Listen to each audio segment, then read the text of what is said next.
Welcome back to Inherited Dawn, a One Piece podcast. Today we are discussing Chapter 117, Dorry and Brogy. And what a chapter. We've been on this prehistoric island for a minute, we've met the giants, but this is where the fuse gets lit.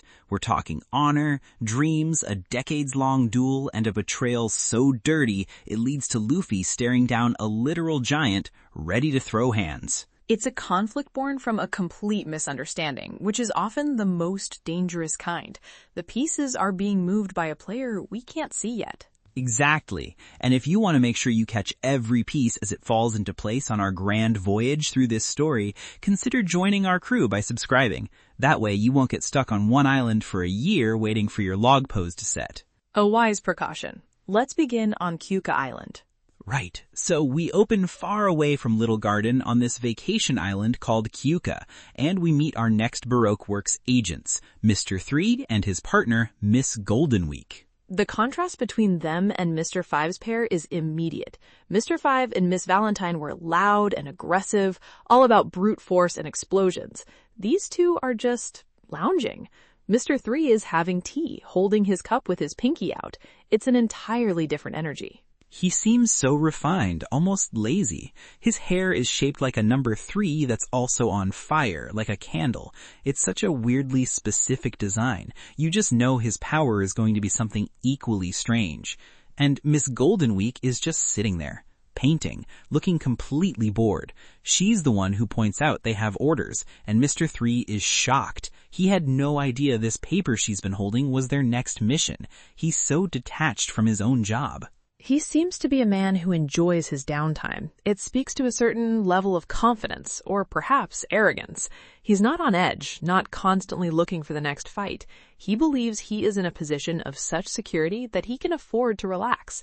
When he finally reads the orders, he finds out that Mr. 5 and his partner failed. They were defeated. And his reaction is pure contempt. It's not, oh no, our comrades. It's, what an amateur. He just calls Mr. 5 an overconfident fool who leans too hard on his devil fruit. You can immediately tell this guy, Mr. 3, sees himself as intellectually superior to the other agents. He's a strategist, a craftsman. Mr. 5 blew stuff up.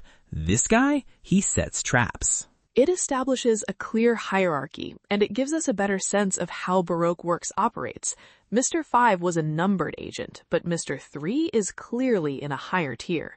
The lower numbers seem to be more powerful or more skilled. He doesn't respect his subordinates, and he decides he's going to go to Little Garden himself to clean up their mess. The organization is ruthless, not just to its enemies, but to its own members. It's such a cold, calculating way to approach it. It's not about revenge for a fallen comrade. It's about the organization's reputation and completing the mission. He's going to teach these Straw Hats a lesson for making Baroque Works look bad.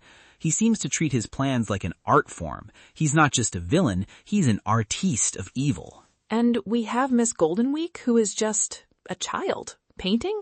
She doesn't say a word. She just sits there with her paint set. Her role is a complete mystery, which makes her presence all the more unsettling. There's something strange about her just calmly painting while her partner discusses assassination plots. Yeah, it's a weird vibe. A super serious, scheming guy paired with a totally zoned-out kid artist. They're a much more dangerous combination than the last pair. One is a plotter, the other is a total unknown. But one thing is for sure, a much bigger threat is officially en route to Little Garden, and the crew has no idea.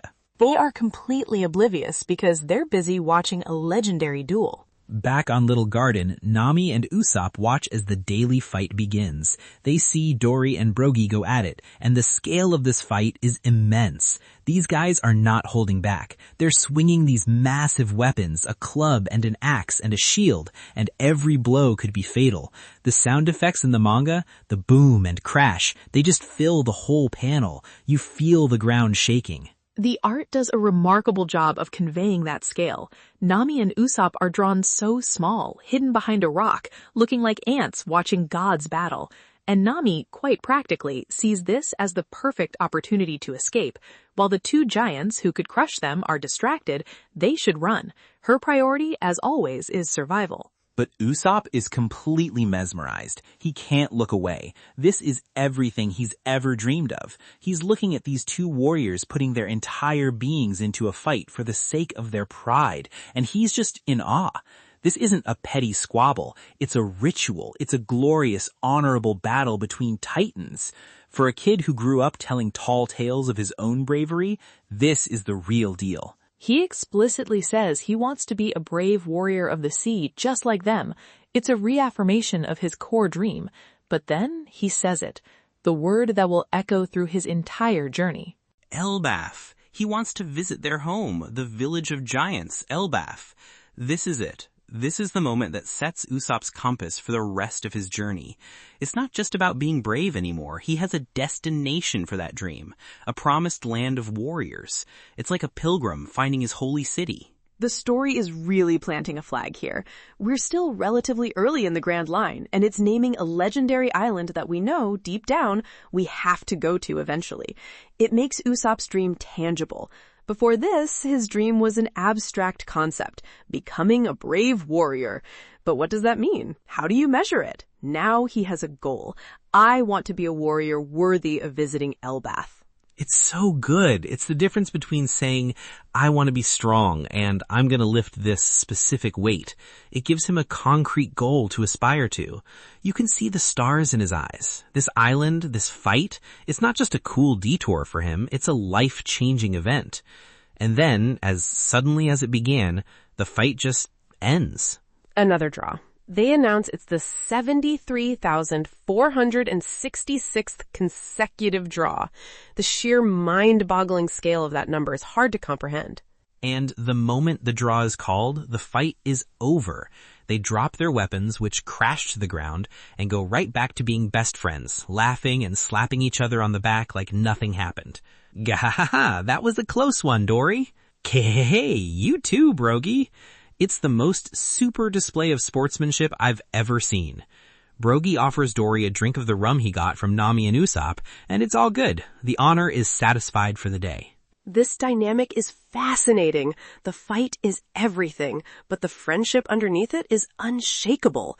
They are bound by this code of honor that is completely alien to us. The fight isn't born of hatred. It's a testament to their mutual respect. To stop fighting would be to disrespect the reason they started in the first place, and to disrespect their opponent. It's the ultimate warrior's bond. So Dorry takes the rum and heads back to his camp, where we find out Luffy and Vivi are waiting for him. The whole crew, minus Zoro and Sanji who are off hunting, is finally together with one of the giants. Luffy is just sitting on Dorry's knee, totally comfortable. Of course he is. And Vivi, ever the pragmatist and always focused on her mission, asks the important question about the log posts. Dorry confirms their worst fears. A normal log post will take an entire year to set on Little Garden due to its unique magnetic field. An entire year. And all those skeletons scattered around, they're from other sailors who got stuck here and perished.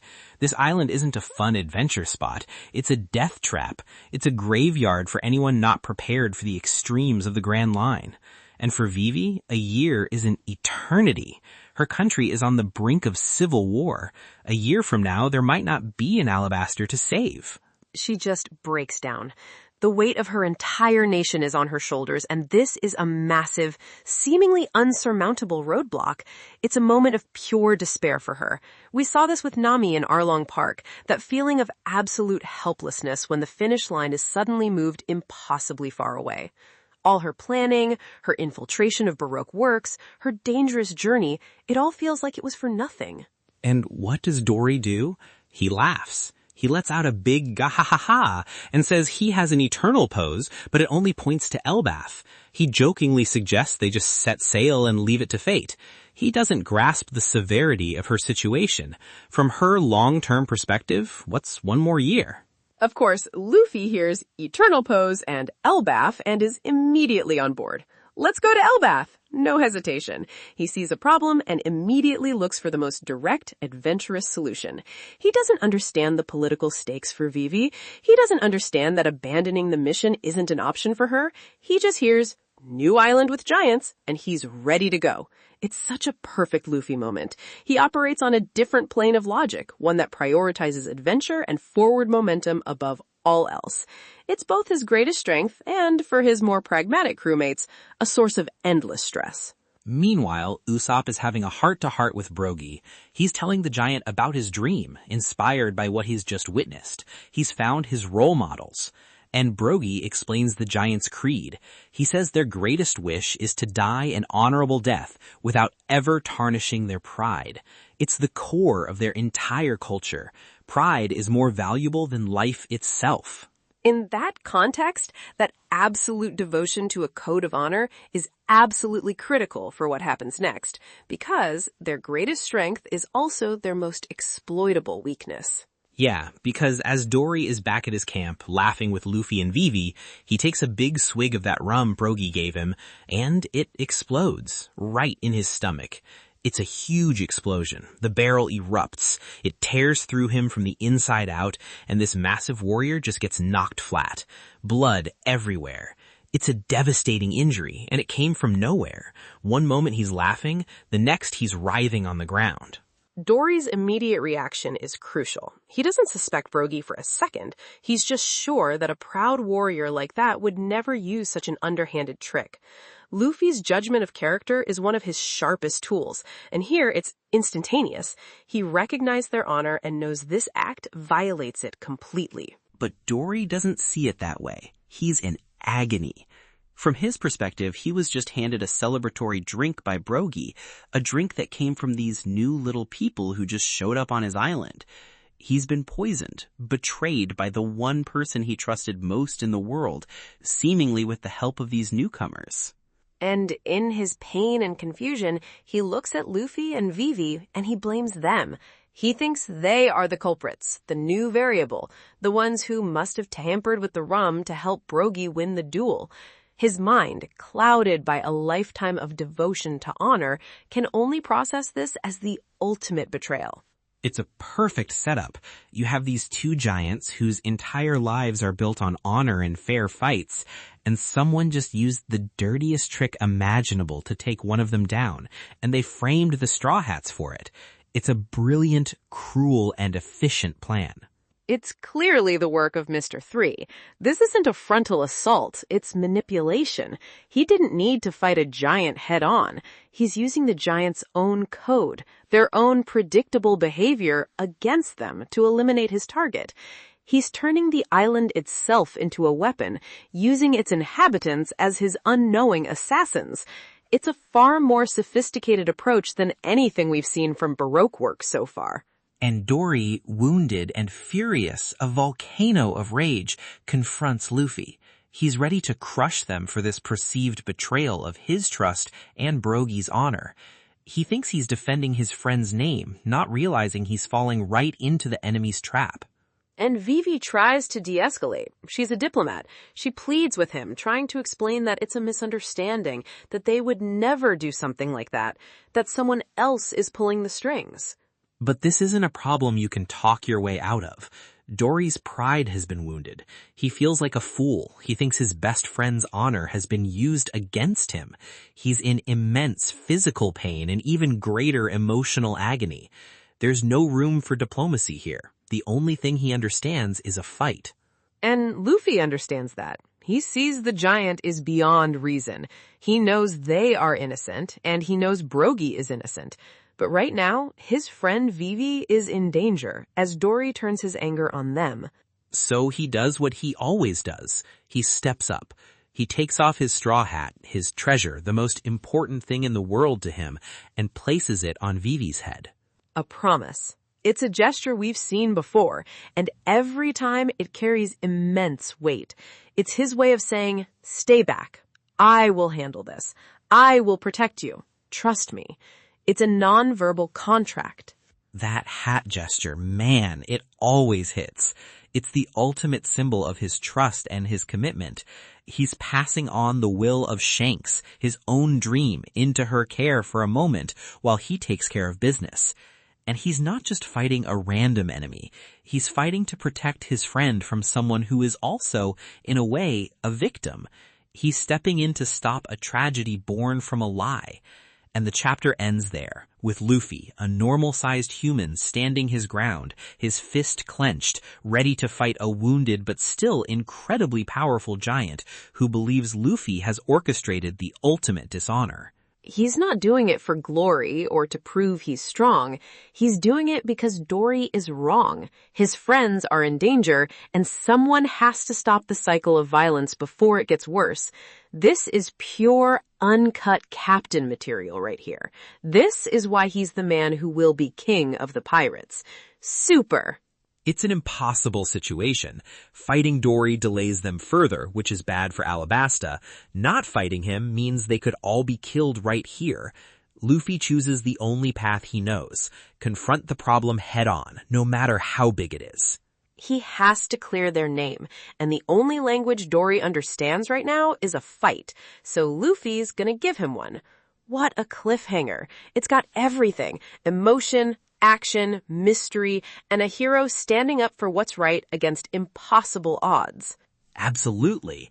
It raises so many questions about how this confrontation can possibly be resolved peacefully. Luffy can't possibly defeat Dorry in a straight fight, even a yurty Dorry, but he also can't run. Seriously, I'm genuinely curious what paths there even are for them to get out of this mess. All right, let's move to predictions for Chapter 118. Franky, you first. Okay, prediction 1. Luffy isn't going to win by knockout. He can't. Dorry is a giant. The power scaling just isn't there yet. Instead, he's going to use the fight to prove their innocence. He'll dodge and weave and talk, trying to make Dorry realize something is wrong, maybe by pointing out how a real warrior wouldn't attack someone from the inside like that. He'll make Dorry question the method of the attack. The fight will be a conversation, with fists. I like that. A battle of philosophies more than fists. A physical debate. Prediction 2. Usopp is going to find the real culprit. He's the one who was most inspired by the giant's honor. Seeing it get twisted like this is going to be personal for him. He's going to see the fight starting from Brogy's camp, get confused, and I think he's going to go investigating on his own. He'll stumble upon Mr. 3 or Miss Goldenweek setting up another trap, and he'll have to find his courage right then and there. That would be a huge moment for his brave warrior journey, confronting a real threat by himself, not for his own sake, but to protect the honor of the warriors he admires. My last one, Zoro and Sanji. They're going to come back from their hunt, dragging some giant dinosaur meat, arguing about who got the bigger kill. They'll be bickering so much they won't even notice the situation at first, and just walk straight into the middle of Luffy fighting a giant. They'll have zero context, and their reactions are going to be priceless. Sanji will probably try to kick the giant for threatening Vivi, and Zoro will just be excited for a big sword fight. The classic Straw Hat chaos. I can see it. Okay, my turn. My first prediction is that we will see Mr. 3's Devil Fruit ability in action, and it will be used to interfere with the fight. I think he'll use his power, which seems to be wax-based from his candle-like hair, to either trap Luffy or further enrage Dorry, making the situation even worse from the shadows. He'll create wax restraints or a slippery surface to make Luffy look weak, further convincing Dorry that Luffy is just a tricky coward. Ooh, so he's not just going to sit back and watch, he's an active saboteur, a stage director for his own twisted play. I dig it. Exactly. Second prediction. The reason for Dorry and Brogy's long-running duel will be revealed, and it will be something incredibly minor, like they disagreed on which of them caught a bigger sea king decades ago. The point won't be the reason itself, but the fact that their pride made them fight over something so small for so long. It will highlight the absurdity and tragedy of their code, showing how such a noble concept can be twisted into something self-destructive, which is exactly what Mr. 3 is exploiting. That would be a classic twist for this story, a monumental conflict with a ridiculously simple origin. It adds so much character and a touch of sad comedy to the whole thing. It makes them more human, you know? My final prediction. Nami is going to be the one to spot Miss Goldenweek. While everyone is focused on the big, loud, earth-shaking fight between Luffy and Dorry, Nami's cautious nature will have her scanning the surroundings for other threats. She'll notice this strange girl just painting nearby. Nami won't understand what she's seeing, but she'll know it's not right, and she'll realize they're not the only players on this island. The two smartest people in the crew on the case, Nami and Usopp cracking the conspiracy, while Luffy provides the world's loudest distraction. That's a classic Straw Hat victory plan right there. I love it. We'll have to wait and see. That we will. What a chapter. The stakes on Little Garden just went from 0 to 100. It went from a sightseeing tour with dinosaurs to a life-or-death battle for honor. Super. Or rather, from decades of waiting to a single explosive moment that changes everything. This is the grand line. Things are never as they seem. You got that right. Well, that's all the time we have for today. Join us next time as we dive into Chapter 118 and see if Luffy can talk some sense into a giant with his fists. Until then, may your log post be true.